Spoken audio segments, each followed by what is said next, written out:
Having God in your boat doesn't mean that you won't face any storms, but rather it means no storms can sink your boat.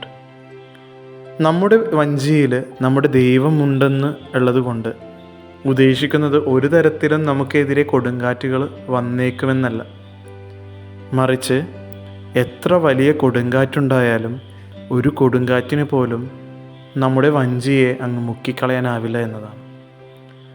നമ്മുടെ ജീവിതത്തിൽ ഇതുപോലെ പല പ്രശ്നങ്ങളും സഹനങ്ങളും നമ്മളിങ്ങനെ പ്രതീക്ഷിക്കാത്ത സമയത്ത് ഇങ്ങനെ നമ്മുടെ മുൻപിലേക്ക് കടന്നു വരുമ്പോൾ എൻ്റെ കൂടെ എൻ്റെ ദൈവമുണ്ടെന്ന് നമുക്ക് പ്രത്യാശിക്കാം.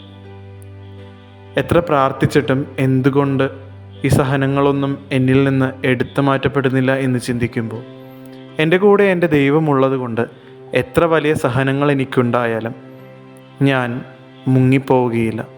കർത്താവിൻ്റെ കരം പിടിച്ചുകൊണ്ട് തന്നെ ഞാനിങ്ങനെ തന്നെ നിൽക്കും. ആ ഒരു പ്രത്യാശ മനോഭാവത്തോടെ നമുക്കും ജീവിച്ചൂടെ?